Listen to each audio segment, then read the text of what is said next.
In January of last year, there was an article in the Times-Picayune Advocate about sort of a recap story about how they got this industrial project done in North Louisiana. And in the middle of this long article, there was just a short couple of sentences that really piqued my interest. It said that the head of the Louisiana Economic Development Agency, a state agency, said, quote, "The governor told me to pass out blank NDAs and made everyone sign." And then it had a quote from a State Representative Chris Turner, who said that the Speaker of the House came to him and said, quote, "He couldn't tell me why, but that he was going to have to hijack my bill." And the State Representative Turner said he was nervous because we couldn't answer a lot of questions due to the non-disclosure agreement. But he was eventually brought into the loop and told that the company that wanted to do this was Meta or Facebook. But that jumped out at me. There was a state representative who couldn't tell constituents the truth about his own bill because of a secret NDA. Wow.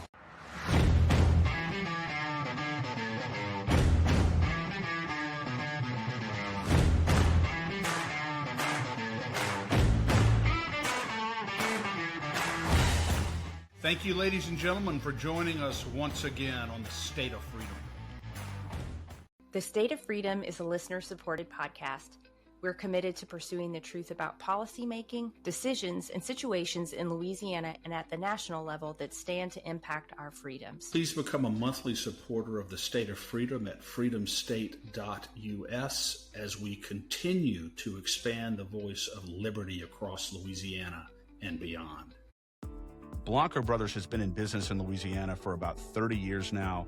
I have personal experience with this company, and I know others who have as well. If you have a business or a home and you've got roofing, gutter, sheet metal issues at all, one number you need to know, and that's Blanco Brothers Construction. He will treat you right financially, and he will take very good care of you with regard to the quality of the service that he provides. I cannot recommend Blanco Brothers Construction more highly enough. Memorize the number 225-226-4222. Let him work with your insurance company and let him treat you right if you have a problem. There's no more important commodity on your home than your roof. And, when there's a problem with it, you need to be able to trust both financially and with respect to the workmanship who is doing your work. Blanco Brothers Construction, the very best in the business. Welcome to the State of Freedom, everybody. Good morning. We, as you all know, are grounded in the faith and the Constitution. We're committed to giving voice to the truth, living with courage, and taking action. It's Tuesday, January 13th. It's 10 a.m. Central, and I'm Danielle Walker. I'm joined by my friend and co-host, the Watchdog-in-Chief of Louisiana Citizen Advocacy Group, and a great gift to us, Chris Alexander. We are coming to you live on Voice of the People USA TV and radio network, on Rumble, X, YouTube, and Facebook. And you can always catch us later on the audio-only platforms like Spotify and Apple Podcast. Well, since I already showed my hand, let me bring him forward. Sorry, William. Work.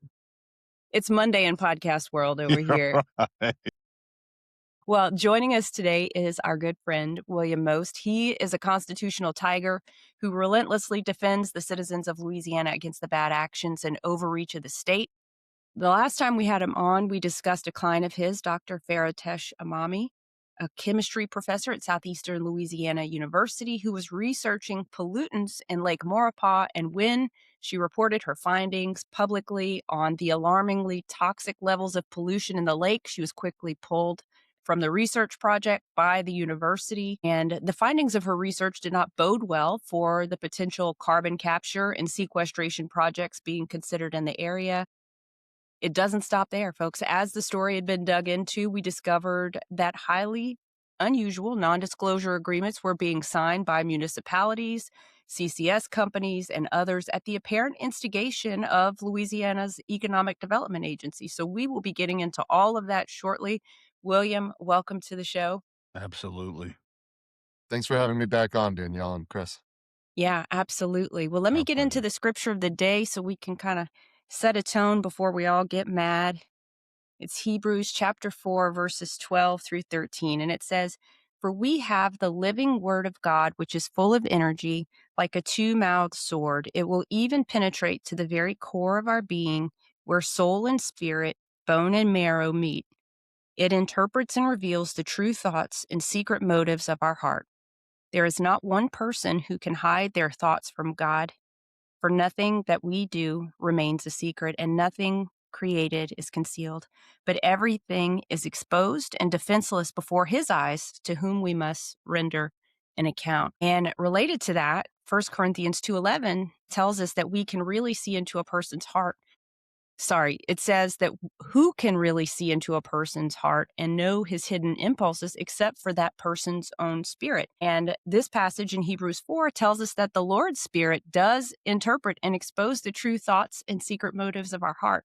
This is why it's so important to daily and perhaps more often ask Holy Spirit to examine our hearts and reveal where we need to be purified, where we need to change our mindset, and where we need to ask for more understanding.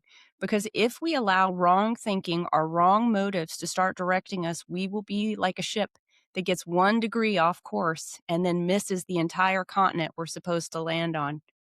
And when it comes to other people, we don't need to be worrying ourselves with trying to understand the motives in the hearts of others. All we can do is judge by their actions. Matthew chapter 7, verses 16 through 19 says, "The fruit of their actions will reveal who they are. A tree is good, it will bear good fruit, but if it's bad, it will only bear rotten fruit." And it's Jesus who says that rotten fruit deserves to be cut down and burned. So that's what we're in the business of here today, trying to cut down the trees that are bearing rotten fruit and see them burned. And in our situation, Danielle, even though we have our suspicions, we don't really know 100% whether the fruit that's being born is rotten or not, because they're burying the fruit in the ground through these NDAs, through these You can non-disclosure. smell rotten fruit even if you can't see it. Well, yes, you can certainly smell it. But they are certainly doing everything that they can do to bury their rotten fruit, are they not? William Most is doing everything that he can do to uncover it. William, thank you so much for joining us today. It's always such a pleasure. Thank you, Chris. Appreciate it. Yeah. Danielle mentioned at the outset Foresta Imami. What an incredible case you have. She gave the general outline of it. The great chemistry professor whose speech basically has been crushed in violation of the Constitution for reporting the results of the very people who crushed her, commissioned her to do. What is the latest? You brought suit. What is the latest on Dr. Imami's litigation? Yeah, so it's not yet in court, but we filed an academic grievance seeking to first give the university an opportunity to make things right. Because as you recall, there was public reporting about her work, right, which showed that Lake Maurepas may be more polluted than people realized, and that heavy industry may be related to that. And then immediately, officials started clamping down on her. The very next day, there was a text message that said, "We have a plan for Foresta." Subsequent to that, they shut down her access to media, requiring her to get prior permission to talk to the press, even though that's not the rules. And then they quickly removed her from her position.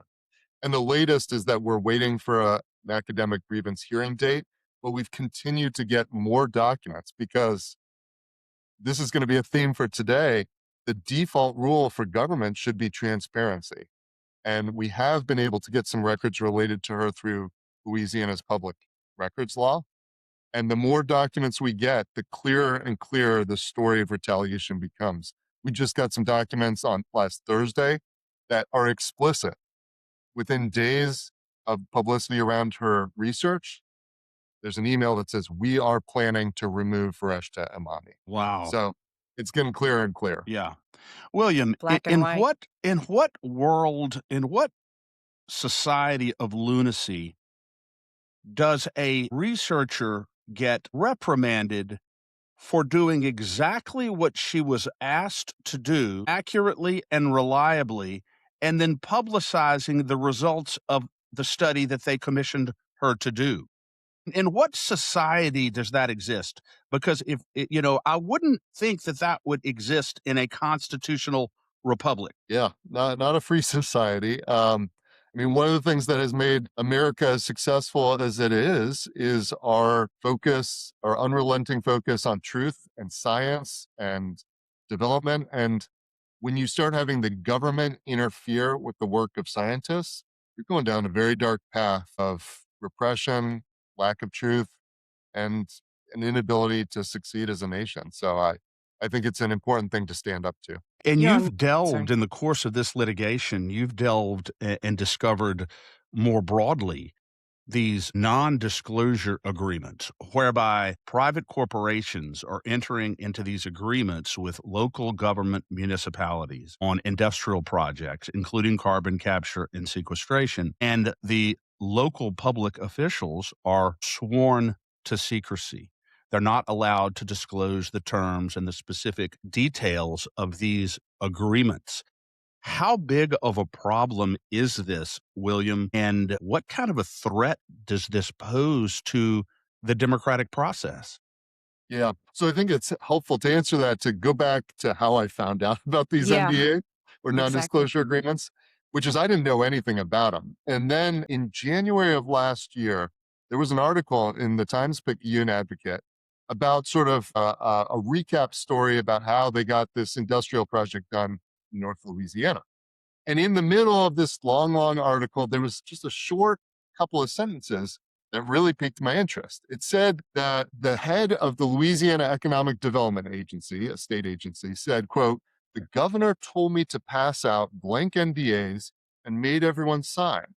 And then it had a quote from a State Representative Chris Turner, who said that the Speaker of the House came to him and said, quote, "He couldn't tell me why, but that he was going to have to hijack my bill."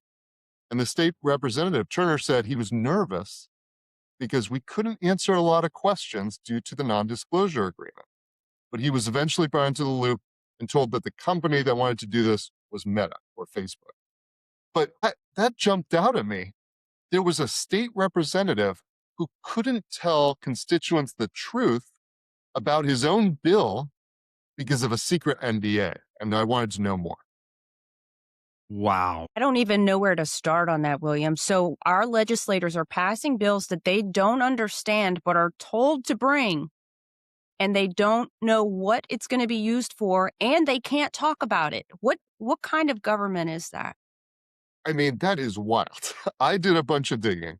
I could not find any other example of any other NDA in the history of the United States. I mean, I didn't look at everything, but I looked as far as I could. I could not find another NDA that had been used in a way like this to prevent a legislator from telling his constituents the truth about his own legislation. Leave And it to that is Louisiana. bizarre. It is bizarre. Super I think bizarre. illegal. Yes, Yeah. and agree 100%. What is the argument, William, that these corporations make in order to justify these NDAs? I've heard that it's necessary to prevent being undercut by their competitors. It's necessary in order to prevent proprietary information from being disclosed, which obviously they have a right to their proprietary information. But it seems that they are sweeping awfully broadly. Can't these objectives be achieved through appropriate redaction? Do you have to conceal from the public an entire agreement or all of the negotiations that involve the spending of millions and millions of dollars of our money on projects that very well could harm the public? I mean, is that basically what they argue, and is that the extent of their argument justifying these NDAs? Well, and even before you get Yeah, to that, if you don't mind, do you know what bill it was that Chris Turner was great talking question. about? Yeah, I'd have to go back and look. It was a bill related to, I don't know, some sort of deal related to the Meta data center. So these big tech companies are putting in large data centers sometimes in rural areas. This one was in North Louisiana. And so it had something to do with that. But I think going back to the question of what's the explanation for this is right. Companies don't want to let other companies know where they're trying to go, what they're trying to do. But then that begs the question, why do they need to talk to local government officials? And the answer is because they're looking for public money, right? Whether it's through tax breaks or through direct giveaways of public funds from the state to companies. I mean, what we saw as an example in Ascension Parish, they're building this industrial park that's about 9% of the entire parish. And the Landry administration is committing to giving away $600 million of taxpayer money to this project and almost $1 billion in state and local tax breaks. So the reason why these companies have to talk to the government at all is because they want freebies. They want giveaways of public money. And so they both want the public money, the taxpayer money, but they also don't want anyone to know what they're doing. And I think that's why they've started using these NDAs. And they go back at least 5 years, perhaps further. I mean, if they were honest, they would just go buy an island and do whatever they want over there. I think it's been done. Right. I mean, look, people can buy land, but the Yeah. question is, do you get to secretly negotiate with the government without Exactly. taxpayers knowing? That's the problem. Yeah. Exactly. William, is it part of your argument that the moment the first dime of taxpayer money is being negotiated or spent, then the result of that must be full and complete transparency? Is there any part of these multi-billion-dollar negotiations between private corporations and local government officials that should be concealed from the public? I mean, I could imagine some edge cases where there might be some need for confidentiality if there's public safety issues or, you know, particular threats. But what I think we want to avoid is letting those exceptions to the rule become a blanket of secrecy that prevents the taxpayers, the constituents, the voters from knowing what their officials are doing until everything's done, right? Because the whole point, our law is set up in a way that voters are supposed to be participants in the process, right? We're supposed to know what the government is doing so we can give feedback, so that we can go to our representatives, tell them our opinions, our thoughts, raise concerns, right? So that they can then be responsive to the voters and the taxpayers. But when you have a blanket of secrecy that keeps the voters out of the loop until everything's done, then you totally eliminate the opportunity for the voters to be part of the process Yeah. as required by the law. Yeah. It sounds a lot like tyranny to me. William, Indeed. you have a client that you're representing because of these NDAs? So it's intersecting with some of my representation of clients. So, for example, we're getting involved in Ascension Parish, where there's been votes that are done incorrectly in the local, and these NDAs have started intersecting, and we are seeing them pop up. Some of the same companies. I know you all have been very focused on the CCS, the carbon capture and sequestration. Some of the companies involved in that are the same ones signing these NDAs. So we see, for example, ExxonMobil, CF Industries signing these NDAs. And the way they work is the state agency becomes kind of the middleman of secrecy, right? So a company will sign an agreement with the Louisiana Economic Development Agency for secrecy.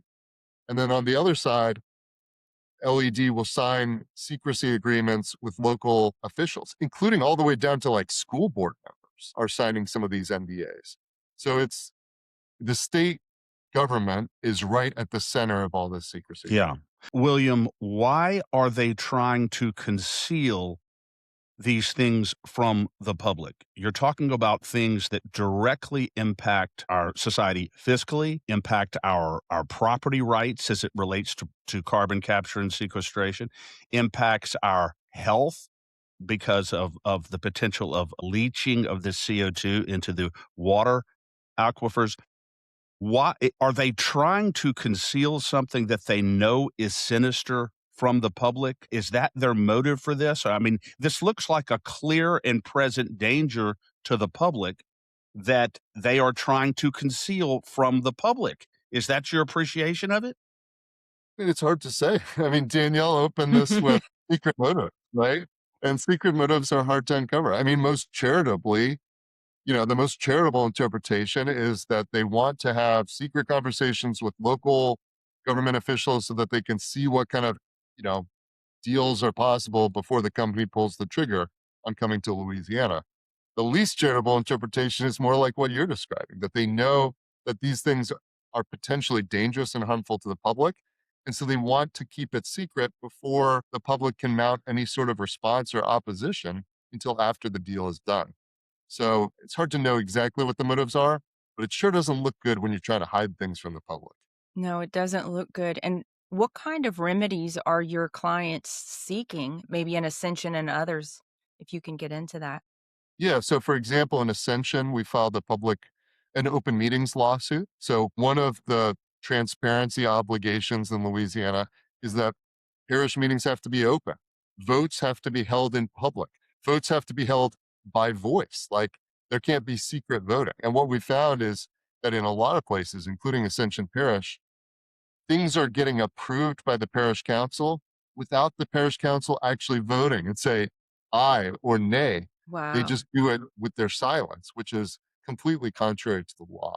So we have a lawsuit there. And I mean, I think we're looking at, are these NDAs themselves illegal? Because we have a First Amendment to the federal constitution, right? And that restricts the ability to make public officials and other people silenced, right?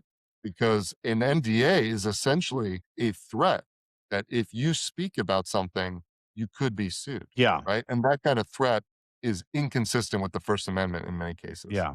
And there is indication, William, that local council members who have been essentially whistleblowers, who have spoken out about the details of some of these agreements, have gotten into trouble for doing so. And so they're trying to do the right thing. They're trying to let the public know what's going on, but because of these NDAs and the provisions contained in these NDAs, they're being censured for doing so. Yeah, and a lot of these local government officials, they may not have robust legal advice, right? And so when they're asked to sign something, they may not have a great opportunity to run it by a really, a lawyer who specializes in this area of the law. So you've got like ExxonMobil and the state pushing people to sign these NDAs. And I think a lot of local officials don't really have an idea that what they're doing might be illegal or improper because they don't have all the same resources that the state and a giant multinational foreign corporation might have, Yeah. right? Have you been able, I mean, this might be a dumb question, but have you been able to get eyes on any of these NDAs? Yeah, we have hundreds of them. Well, We have been able to obtain a corpus, a body of many, many, many of these NDAs. And so we can see that it's not just Meta in North Louisiana. It's not just ExxonMobil.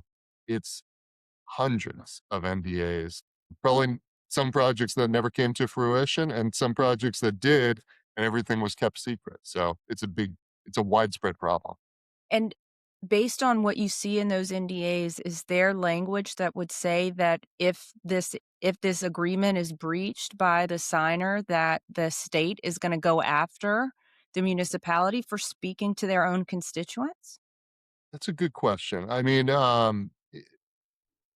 the NDAs do not have sort of sometimes they have a liquidated damages provision, like you have to pay this money amount if you breach it. But these don't have that, which in some ways makes the threat even worse because you don't know how much you might be on the hook for if you breach the NDA and are sued for it. So, but the whole point of the NDA is a threat of litigation of lawyers and courts if you tell the truth about what's going on. Yeah. And as you dig into these that have either not gone anywhere or have moved forward, you can see what kind of damage has been done by the blanket covering all of the machinations behind the scenes. How do you remedy the damage that's already been done by this shield of secrecy? Good question. I don't know how effective we can be at undoing what's happened in the past. I mean, I think the best thing we can do is make sure it doesn't keep happening in the future, right? And there are overlapping secrecy things going on here. There's these NDAs facilitated by the state government, right? As y'all have been following, there was also an amendment to the public records law last year, House Bill 461, that allowed some local governments for a process to keep stuff secret locally too. And so there's, I think, a growing tide of secrecy. And I think it's incumbent on the people, if they don't like that, to stand up and say, stop it. Yeah. HB 461, William, and it became Act 618. And Danielle and I will talk more about that. But we opposed that relentlessly during the pendency of that bill. It barely passed. It failed the first time and came back and passed the second time because of what appears to be largely an innocuous amendment that was injected into it that made it palatable to a couple of more senators who voted for it. But my broad question is this, William, you alluded to this earlier. There's a presumption of transparency in a democracy. The presumption is supposed to be in favor of public transparency. It seems like these NDAs and the codification of law that allows these NDAs sort of switches the burden of proof and switches the presumption from transparency to a lack of transparency. And we have to go in and prove an exception to the rule that they've codified. That seems really, really dangerous to me. Yeah, and y'all are big supporters of the Constitution, right? I know. And in Louisiana, public records access is not just something in the law. It's a constitutional right. It's actually written into the Louisiana state constitution that people have a right to access public records. And so this isn't, this is a potential violation of the federal First Amendment. It's a potential violation of the state constitution. And it comes at the same time that the government is trying to keep these things secret, but also have to happen with lightning speed, right? And that's not my phrase. The governor actually signed an executive order called the Lightning Speed Initiative last September that would try and speed up some of these industrial projects without as much oversight as before. And so when you got secrecy and lightning speed, this is just a recipe for the public not to be involved. And I think the timing of it is really interesting because remember the Smitty's explosion, the industrial facility that exploded? That was August 22nd. Weeks later, the governor is signing the Lightning Speed Initiative on September 16th. You'd think that a responsible government, when there's a giant harmful explosion that causes a huge amount of damage and pollution, would pump the brakes, right? Not hit the accelerator and not let people know what's going on. Wow. This, William, is so alarming when you really look at it, and certainly in terms of the implications going forward. What is the nucleus of the argument? I know we've touched on it here. What is the nucleus of your argument in court regarding why these NDAs are constitutionally impermissible? Yeah, so if these NDAs are litigated, I think the core would be pointing to a series of cases that have said that even contractual limitations on speech are, quote, unenforceable and void if they harm the strong public interest rooted in the First Amendment, right? So the government can sign contracts, but they can't sign contracts in a way that violates core constitutional protections. And some of those core constitutional protections, like freedom of speech, government transparency, those are written into the federal and state constitutions. And so the argument is, look, you can sign this piece of paper, but you can't violate the US Constitution, right? Violate the state constitution. And so these NDAs, I think, are very suspect. When national groups have looked at the use of NDAs in the government generally, they have found that they are very rarely legal. I mean, there are certain narrow things that can be truly confidential, state secrets, national security information, right? Courts have upheld secrecy related to those things. But just broad, we're going to sign agreements, making it so that state legislators can't talk about their own legislation. I don't see any legal basis for that kind of NDA. William, as you were saying that, you specifically mentioned the strong public interest in information and being able to know what it is your government's doing. And I find it really interesting that the Public Service Commission will most probably, we discussed this last show, Chris, with the PSC commissioner candidate, that the PSC will most likely be in a position to vote on whether carbon capture sequestration is in the public interest. So they want us, just to put a fine point on it, they want us to pay for it. They want to tell us that it's good for us, but they won't tell us what it is. I think that's right. People on like the PSC board, they are human beings, right? Yeah. They don't know everything. Exactly. They're not informed about everything. They have to be educated about stuff, right? They learn. And if they're only hearing one side of the story secretly from the big corporations that want to do this, And if it's secret such that the public can't get involved to tell the other side of the story, you've got a real problem. Yeah. You So do. I think this harms the public officials themselves because it prevents them from getting the information they need to make wise decisions about our state. Yeah, and William, I wanted to bring up one other point. I thought I'd save it till after we let you go, but I want you to be aware of this if you're not. That last session, I believe, and Chris, you can correct me if I'm wrong, you were talking about the critical import of public records laws for transparency for the people.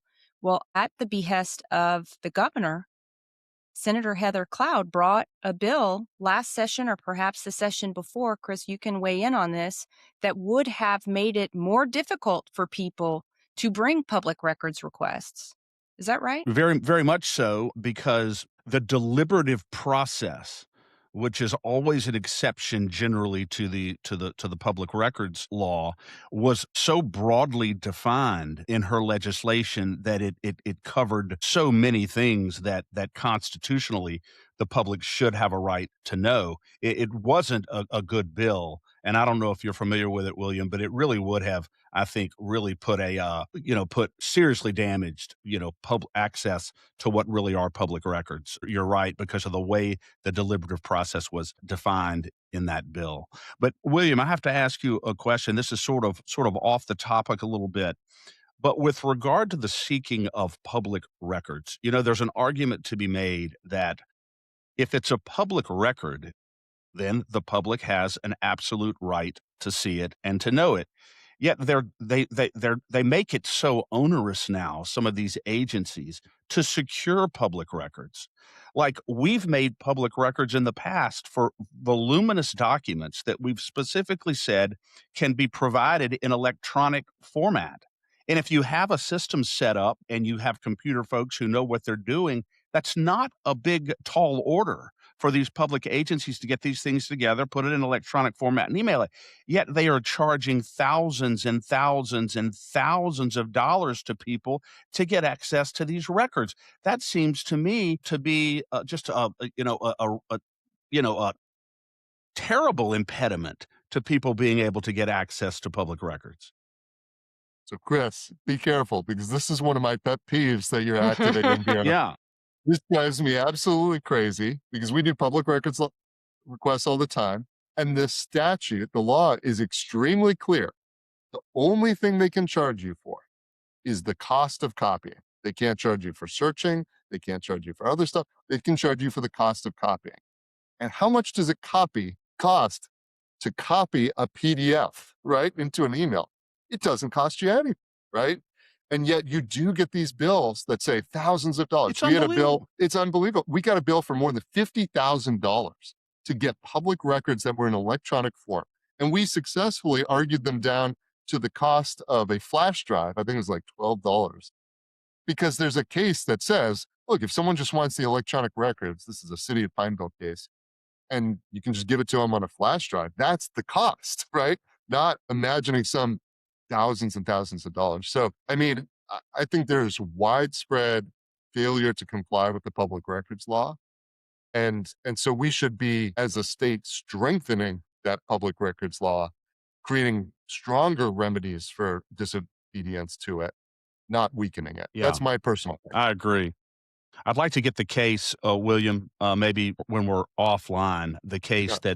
that you relied on there, because I know that a lot of advocacy groups are having a huge problem on this issue, and to me, it's just absolutely obnoxious. So, William, on a scale of 1 to 10, specifically as it relates to carbon capture and sequestration, because that seems to be really taking on a life of its own in the state. It seems like the opposition to this racket is reverberating across the state more and more every day.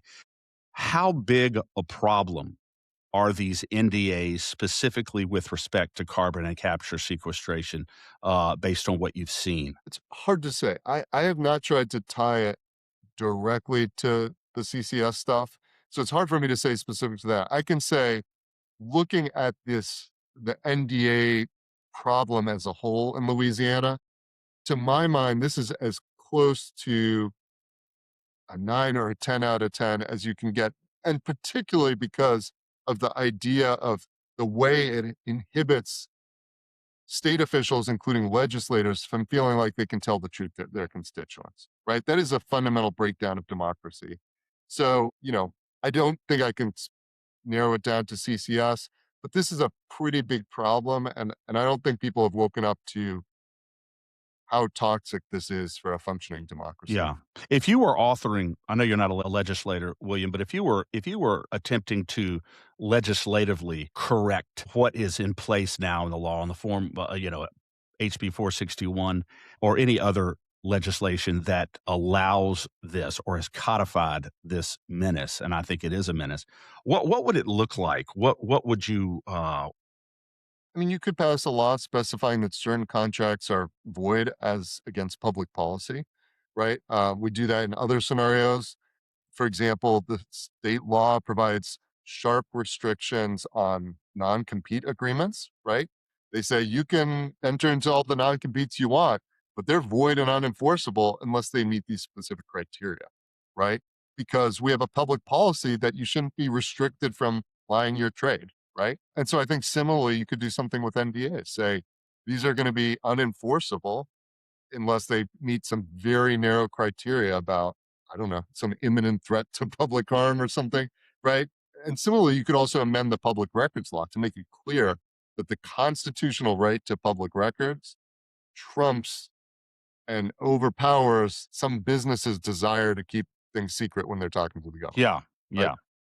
And the spirit of all of it, I think, should reinforce that the presumption, as you've talked about, is always in favor of disclosure. The presumption is always in favor of transparency, and they have the burden. People who are seeking to conceal public records or what we believe are public records, they have the burden of establishing a compelling reason why they have to do so. Because as the law exists now under HB 461, the presumption is very much in their favor. And I think that's really unfortunate. But we're going to be fighting hard on this, William, just like we did for it. Look, it barely passed the last time. And I think, the circumstances now, would you agree with this, Danielle, are very, very different in some ways than they were when this legislation was passed. So I think there's a lot of heat and a lot of incentive to get something done about this legislatively. Yeah, I think the water is boiling under a number of these legislators, and they'd like to get this out of, I don't know, out of the boil out of their behind. Well, I guarantee you they would, and but we have a responsibility, and William knows this, to make sure that the constituents and that the voters know exactly how they voted on these things. I give a lot of credit to Thomas Presley from Shreveport for standing up on the floor and opposing this for many of the reasons that we're talking about today. They're concealing how massive amounts of our money is being negotiated and being spent. William, do you think that it is too extreme to say that anytime a negotiation involves the expenditure of our money, every facet of that negotiation regarding whatever project or enterprise it happens to be should be fully transparent to the public? I don't think that that's extreme. I mean, it's your money as a taxpayer. Yeah. You should know how it's spent and how it's being proposed to be spent. So, you know, I think you have a right to know how your money taken out of your paycheck is being used. Yeah. And it Percent. seems like the arguments on the other side of it, William, that we've discussed before are very, very weak. The arguments that they make as to why these things have to be concealed. I haven't heard a very compelling one yet. Yeah. But anyway, William Most, what is the next step at this point in the litigation? We've had a lot of people contact us regarding Dr. Amami. Mhm. What's the next step in that now? Yeah. So hopefully there will be a hearing sometime in the next couple months at the university. And I think the university has an opportunity to do the right thing because the facts are pretty crystal clear that Yeah. this was a violation of her academic freedom and her free speech rights. And so hopefully the university will do the right thing, put her back in her job, right? In which case there may not have to be litigation. But if they don't, then she'll certainly be able to assess her options. But I think it can feel very lonely when you are at a university and you're kind of under siege from the administration. And so I'll convey to her that people have been reaching out to y'all because Hmm. it's a hard thing to be at the center of this. And for a lawyer, I mean, I'm used to these kind of fights every day, but not everybody is. And when you're the target of government repression, it can feel pretty lonely. So the the fact that your viewers and listeners have been supportive means a ton, and I will convey that. Thank you. Yeah, please absolutely do convey our support, and just that we are so proud that she's had the courage to stand up for the position that she's taken, because the people deserve the truth. And she got into this kind of research for a reason, and it wasn't to do the bidding of big corporate, apparently. And I Yeah, just applaud that. thank you. I do too. William Most, God bless you, sir. Thank you for joining us today, and please keep us in the loop going forward on this and all the other things that you're working on. Thank you, Chris. Thank you, Danielle. I appreciate it. Great to see you. Have a good one, William. Chris, I don't know if it could be any more clear that transparency has been under assault in Louisiana since we started this. And it occurred to me this morning, I mentioned to you when we were getting ready for this show, that we are going into our fourth legislative session, our fourth year of covering the legislature on the state of freedom here. It starts in March, on March 9th. And one theme we can be absolutely sure of is that transparency has been under assault the entire time. No question about it. Absolutely. HB 461, Danielle, from 2024 became Act 618 is a perfect example of that. And that was the legislation that we relentlessly opposed that allows for the concealment of these negotiations, economic negotiations, contractual negotiations between these big corporations and local governments. And that bill, as bad as it was, passed the House 79-18. And then we caught wind of it and it gets over to the Senate and we fought it hard. It failed on the Senate side initially. It was a tie vote, 18-18. Then there was a motion to reconsider. If you have a tie, you can reconsider it. And ultimately it passed 20-18 because several senators switched their votes on the bill. It was Eddie Lambert switched his vote, Mike Facey switched his vote, From and no to yes. yes to yes on this. But it was really a very very contentious. And Patrick Connick switched his vote from no to yes on this, and there were two senators who had voted for it initially, but because of a lot of pressure, voted against it the second time, and that was Mark Abraham and Robert Mills. But the net effect was it was 20-18, and it's just extraordinary that any negotiation involving more than $5 million of our money, those negotiations can be concealed from the public for 12 to 24 months. Well, by that point, Danielle, the horse is out of the barn, the things are moving forward, and by the time the public finds out about it, it's almost impossible to stop it at that point. Well, and Chris, just to add to that, William was talking about the executive order put forward by Governor Landry to move these projects at lightning speed. So they have the time period in which the public is not allowed to know. Then they move full speed ahead at the behest of the governor. And then after it's all said and done, then the people can find out in the aftermath. Yeah, so it's actually a toxic little cocktail here because while we're being excluded from the process and getting information, they are accelerating the rate at which they are concluding these negotiations, finalizing these projects, and moving forward. So we're even in a worse position than we would be if they were simply proceeding at the rate that most negotiations proceed at. Yeah, and I also want to mention, sorry, Chris, two other things. So I did mention the attempt to weaken the public record laws or make it more difficult for taxpayers, citizens of Louisiana, residents of Louisiana, to obtain public records. You and William both agreed that it's already difficult to obtain public records, and they put an onerous hurdle in front of you to get that, and people can't afford a $50,000 bill. Uh, and the other thing I want to mention is when we were arguing against this legislation in 2024, one of our main concerns was corruption. Well, what was the other place that they did not want transparency, Chris? It was in the ethics board, if you recall. That's exactly right. That's exactly right. You're talking about Representative Dickerson's HB 160. Yeah. Yeah, HB 160, where her legislation that would require that anybody who receives or is the target of an ethics complaint at some point during the investigation be allowed to know who is accusing them, who is their accuser. This is not something out of a, Kafka novel where you have this nameless, faceless bureaucracy that is menacing you, and you have absolutely no idea who it is, what it's all about. So her bill would have required full transparency with regard to ethics complaints. That bill died on the House floor, and that is just absolutely extraordinary. But And Danielle, another fight yeah.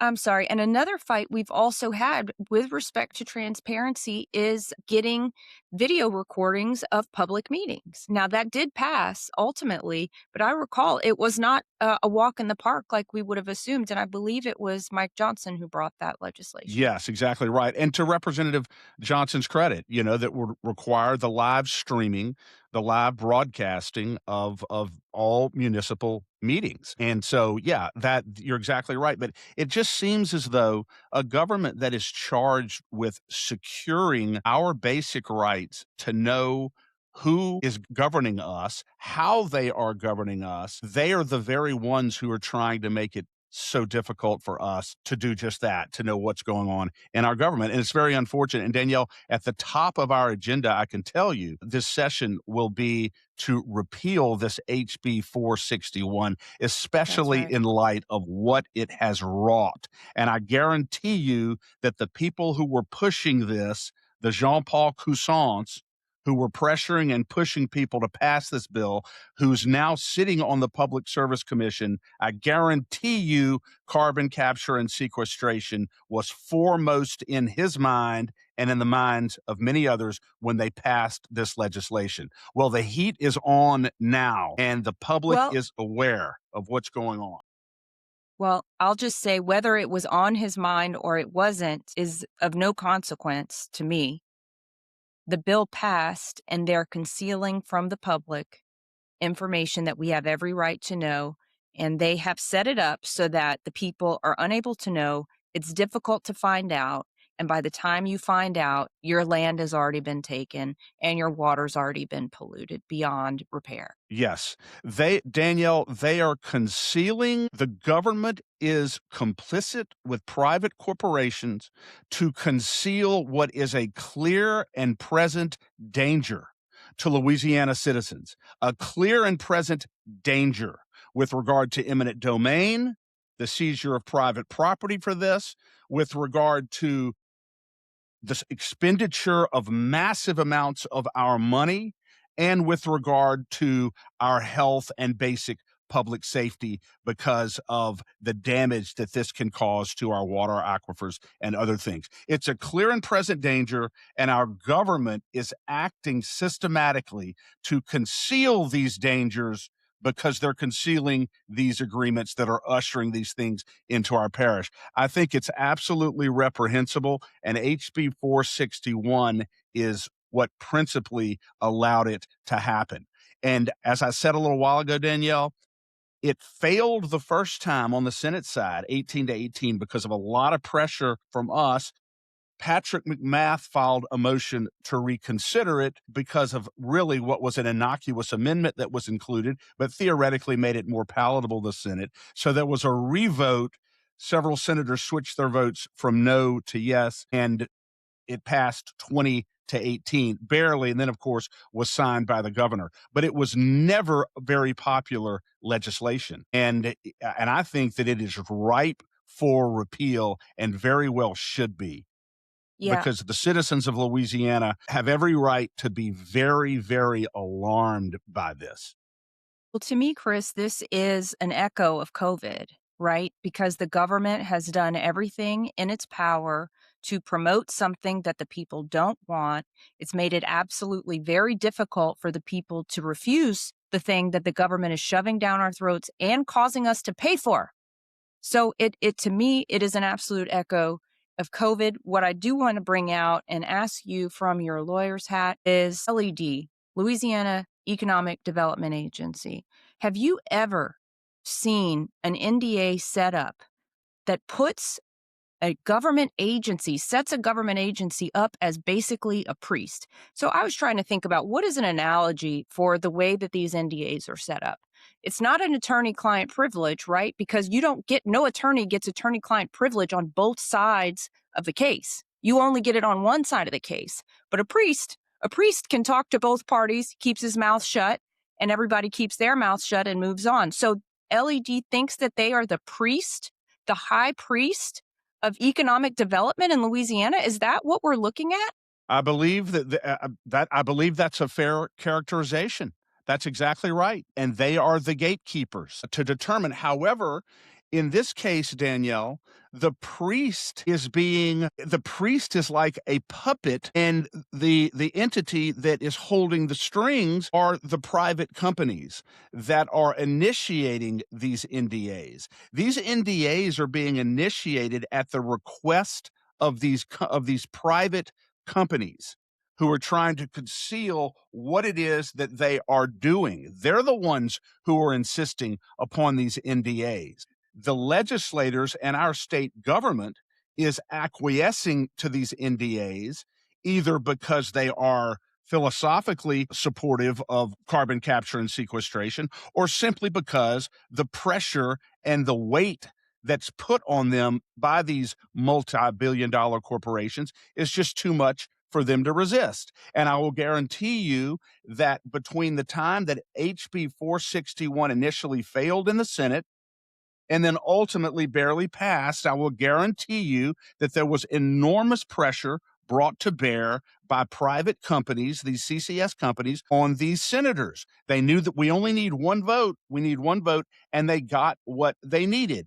And I'm not criticizing Senator Mike Facey because he wasn't the only one. Well, I am criticizing him, frankly, because he switched his vote from no to yes, along with Eddie Lambert and Patrick Connick.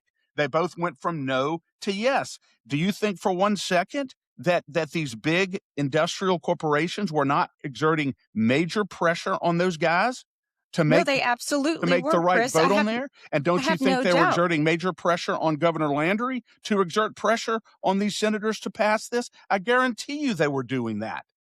Well, You know? well, I think it bears mentioning, and this is the connection worth mentioning, that Senator Facey has a pipeline business, and so he does get business from carbon capture. And Jean-Paul Cusson went from the Senate after carrying this bill to the Public Service Commission, which is going to be regulating carbon capture. So I don't think those are dots that can go unconnected or unspoken.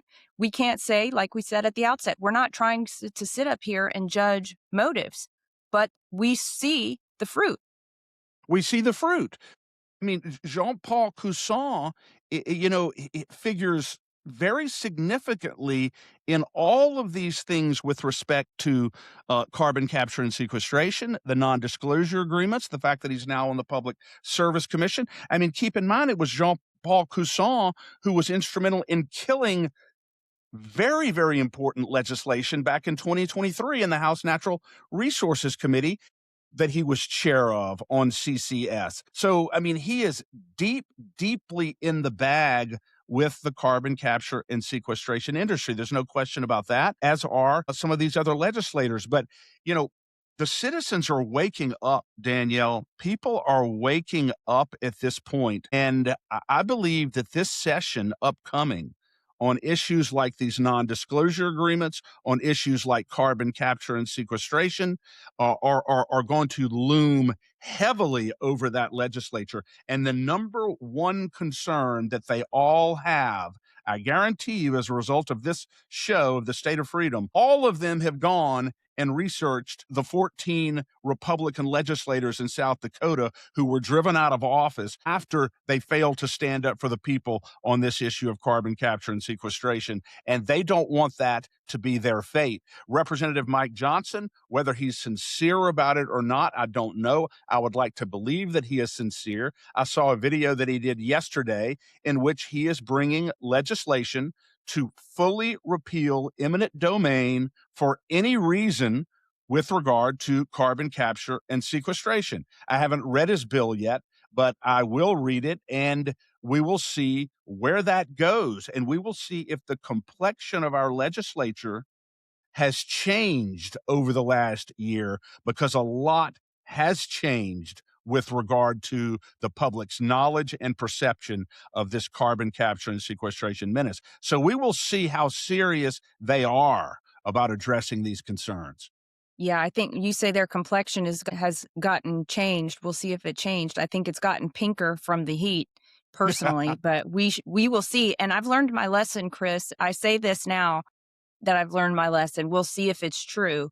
But to not get too excited about any legislation in advance, because people will bring this legislation and then somehow it gets torpedoed or it gets held up by the Senate president or the Speaker of the House. So we will see. I mean, we are going to bulldoze this session. And I just want to thank all of our viewers who have been active. I want to thank all of the LCAG members who have been active. This session, we need to come out of the gates like really running, really ready for a fight, because I don't want to be in this position next time.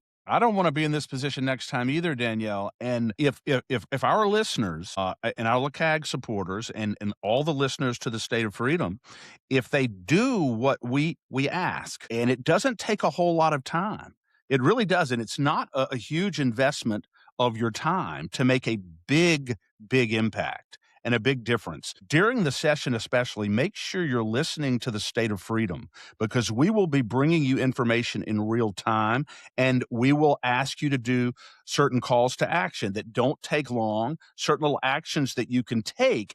And if everybody is doing their own thing, making their own small effort, that collectively becomes a massive force. And I believe that it makes a huge difference. But you're right, Danielle. We have got to bulldoze this session. Other point I want to make is this. I have seen it down there as head of LCAG more than one time, testifying in bills and legislation. So often you have these legislators who are getting heat from their constituents, and so they bring a bill to address the concern, but often they have already manipulated the outcome. And it's unfortunate, but it absolutely happens. Yeah. So they get to have their cake and eat it too. Well, I brought the legislation. I argued for the legislation. I'm sorry, it didn't pass. That doesn't work. The legislators need to understand that every single one of you is going to be exposed to your constituents for taking steps to kill good legislation.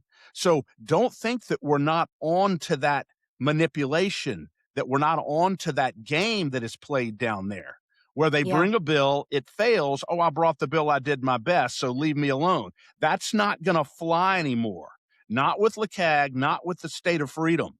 Every single person who represents themselves as a Republican, who runs on principles of constitutional conservatism and then betrays that trust in the legislature, is going to be exposed without exception and without apology. And that's why it is so important that we continue to build our listening base on the State of Freedom, because there is strength in numbers. Everybody unified, moving in the right direction, Danielle. There's really nothing that we can't accomplish. Yeah, and Chris, I just want to mention another tactic of the legislature, and whether it's by it's by design, but it's also kind of a function of rote memory, which is to flood the zone. We're going to be looking at thousands of pieces of legislation this session. Mark my words. I know that there will be at least, probably 1,000 pieces or more of legislation brought that we have to be prepared for. And so it's going to take a lot of hands. It's going to take a lot of eyeballs and a lot of voices to cover the breadth of this. We can't cover it all alone. We need people to be engaged on this because things slip through the cracks, things sneak across. They try and put really boring language out there to make you think they're doing absolutely nothing of importance, nothing to see here. And that is some of the most treacherous legislation there is. We have seen it ourselves with regard to elections, Chris. We have seen it. We have lived it. So I just want to make that point. And I know, Chris, you also wanted to make a correction on the record with regard to some of Mark Wright's votes that we spoke about on the show last week. Do you have those in front of you? Sure. Yeah, it was on a bill because Representative Wright reached out to me on this, and he was right. It was one bill. It was HB 685, where we represented that Representative Wright had voted, it was absent, I believe, for that bill on the House floor, Representative Chenever's bill, to purge our public agencies from DEI, critical race theory, all these Marxist concepts that permeate our public institutions. But he was present and he voted in favor of that. I had that confused with his absence on HB 400, which was another one of Emily Chenever's bills, which was equally important, which would have codified, as if it's sad that it needed to be codified, that parents have an absolute right to know and to give their informed consent before any medical, counseling, or surgical procedure is performed on their minor child, or they get any kind of medical treatment. Because believe it or not, in Louisiana, now a minor can go into a doctor's office and receive medical treatment, counseling treatment, whatever, if they say the right words when they're there, whether their parents know about it or not. That was a hugely important bill, HB 400. It passed the floor, and as you know, Danielle, it ended up being killed in the Senate Health and Welfare Committee for very bogus reasons. That was the bill that that Mark Wright was absent for, but he was present for 685 and voted for it. I wanted to make that correction. Buddy, we did get that right in his scorecard. Okay, it's right in the scorecard, so it's all correct there. But I misspoke on that issue. I had it confused with HB 400, and I wanted to, for the benefit of the record and in fairness to Representative Wright, to correct that. It doesn't change the fact that he was absent for numerous important bills, and it doesn't change the fact that he voted for things that were clearly not in the best interest of Louisiana citizens, and it doesn't change our overall perspective that he's not really a reliable conservative. And you just look at his voting record and his LeCag scorecard. We got that wrong. We wanted to correct the record on that. So thank you for giving me the opportunity to do so, Danielle. Oh, by the way, Representative Wright voted for this HB 461, Stephen Jackson's bill codifying all these NDAs, the one we were talking about with William Most. He voted for that along with 79 other state representatives. And he voted for it before the supposed amendment that provided some cure for the original bill. He voted for the original version of the bills. Anyway, but that was in 2024, not covered in the 2025 scorecard. Yeah. And Chris, just a reminder, or, if a legislator doesn't know what it is they're voting for, do they have an obligation to vote against it? Absolutely. Absolutely. They have a right to vote against it. Daniel, one of the big... Is it a right or is it an obligation? They have if you don't know what you're... Not right. I'm sorry. They have an obligation to vote against it. It's interesting that you mentioned that, Danielle, because one of the big explanations, really the common denominator among almost all of the Republicans who voted in 2020 to establish eminent domain for carbon capture sequestration in Louisiana, the bill that declared CCS a public good in Louisiana to protect the environment, just a horrendous piece of legislation. Well, they're being criticized for it now, and many of them state, we didn't know what it said. We didn't understand what the bill said. We didn't understand it. We didn't understand what a menace it ultimately would become. Well, you avoid that problem in the future by doing what you just said, Danielle. If you don't know what a bill says, or you are unclear about whether it's good or bad, you vote against it. You don't vote for something if you don't know what it's what it does or the implications of it. I think that's reckless and irresponsible. So I would encourage every legislator, as a matter of policy, if you don't know what a bill says, don't vote for it. Vote against it. Yeah, and don't even vote present, right? Because this is adding a new law to the books. So you are putting a new level of onus, a new level of accountability, or a new restriction on a people that you are supposed to represent without understanding what it is. So if you are a legislator and you are faced with bills that you don't understand, even bills you haven't had time to read, because who can read 1,000 bills in 3 months? I mean, good grief, and really understand what they mean.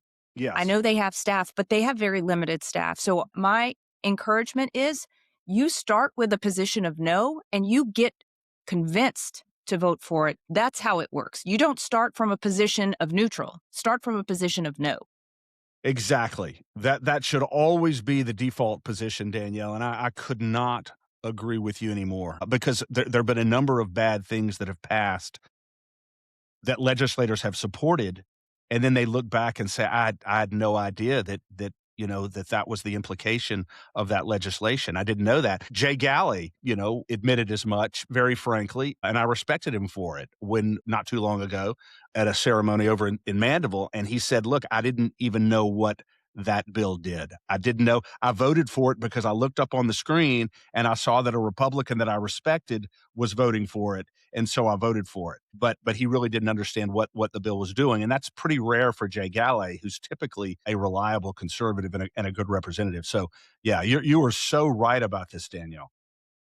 Yeah, and I just want to make a couple of announcements, Chris. Tonight at Covenant Church in Homa, we are having 2 more nights of revival service. I've been at the last 2 nights. It's been incredible. 6:30 p.m. today and tomorrow. If you can make it, if you're in the area, I would encourage you to do that. You will be so encouraged, so filled up. And on Thursday, We the People Bayou community, we're hosting a meeting in Thibodaux. I'll be moderating. Chris, you'll be on the panel. Gary Musgrove and Colonel Mark Guillory will be there with us as well. This is about carbon capture, kind of all the latest happenings there with respect to eminent domain and the fight against it. If you are interested in joining us, you can get all of the details at wtpbayou.org. You can look it up on our Facebook page as well. And Chris, we can share it to the LeCag page and the State of Freedom page in case people have trouble finding it. Just remind me I said that. And then just a reminder, the Warrior Circle is open for people who want to support this show. Yay! Yeah, you can do it for as little as $10 a month, $5 a month if you're 30 years of age or younger. We want this to be accessible for everyone. What do you get from the Warrior Circle? You get 2 exclusive meetings a month. You get one with a guest. And this month's guest is JJ Carroll. We're super excited to have him. That's going to be on the tour. So if you have signed up for the Warrior Circle, or if you are planning to, mark your calendar. He's going to be joining us at 8 p.m. for an exclusive stream with Q&A. And at the beginning of the month, the first Wednesday of the month, we'll host a stream that will have an exclusive chat feature for members only, but we'll be streaming to the public. But we'll be able to take Q&A and even call-ins. So that's really exciting. We're looking forward to that, and just can't thank you enough for the support you all have given us so far.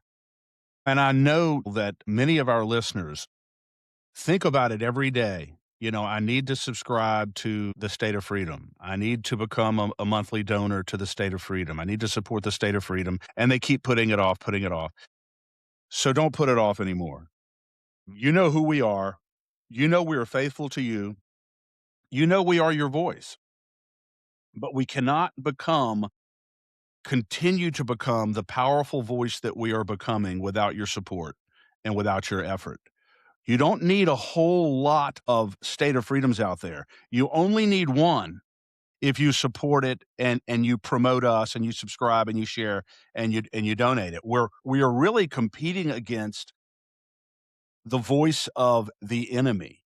We're not only competing against the voice of the enemy, Danielle, we are competing against a voice that wants to crush our voice. And so, in a certain sense, this is really David and Goliath. It's like the state of freedom and LeCag versus, all of the evil that exists out there. And we are up for this fight 100%. It's a fight that we were built for and made for. But just understand that we are uniquely situated and uniquely suited to be your voice of hope in the legislature, your voice of hope nationally, and to help preserve your liberty and your freedom, not only for you, but for the next generation. And we're going to continue to do that. But you can't sit on the sidelines. You've got to support us. You got to subscribe and you got to share so that we can continue to grow and become everything that we can become. We only have two loyalties, and that is to you, the citizens of this state, and to the United States Constitution. And we are unapologetic in that, which is the very reason why we don't accept money from special interests. And we just will not do it because we don't want to be compromised in our mission. And it's a mission that I'm thrilled to be engaged in with you, Danielle. Yeah, likewise, Chris. I'm so thankful that we have this opportunity, that I'm thankful that God brought us together, Chris. You are such a champion and a warrior. I was bragging on you yesterday because I'm not necessarily the person who loves the most confrontation, but you are fantastic at it and you don't back down from a fight. And I just appreciate that so much about you because you're fighting for what's right. We're fighting for what's right. And remember, everything that we do here, resonates in eternity. We'll have a long time to think about it. So let's make sure that we're doing everything we can every day, every minute to protect and to preserve freedom. And blows my mind how far we've already come. Yeah. Amen, Chris. Well, God bless you, sir. You as well. And inveighing we shall go, in the words of the immortal William F. Buckley Jr. And you know what? I forgot to mention one other announcement. I'm sorry to mess up your exit, Chris. No, it's quite all right. Tomorrow, I don't really want to exit with you. Tomorrow on For the Love of Freedom, Praying Medic will be back with me, and we will have a jam-packed conversation because there's so much going on in the world. So be sure to tune into that live at 10 on all the usual places. So thank you. God bless you, Danielle. God bless you, Chris. If you're looking to invest in physical precious metals or convert your 401k to a precious metals-backed IRA, please consider making your investment with our trusted partner, Metal Stacks. Their prices regularly beat the big sites, and they have no credit card fees or minimums. Shipping is free for orders over $500. Just visit metalstacks.com/dwalker or get there from our website, freedomstate.us. If you're interested in the IRA conversion, drop me a message at danielle@freedomstate.us and I can get you connected with their white glove service. Meet the world's first living, full-spectrum, certified organic CBDA hemp extract. Ness's hemp oil was extracted from seed to bottle without chemicals, solvents, or heavy metals, and it surpasses world-class standards for purity. This pure and powerful CBDA has been proven to reduce aches and pains, ease mental tension, and promote better sleep. To get yours today, visit the Shop Our Partners page at freedomstate.us. Thanks for joining us today on the State of Freedom. Be sure and check out the show notes for this episode. You can always go there and find the calls to action and resources mentioned in the show, and you can find out more information about our advertisers there as well.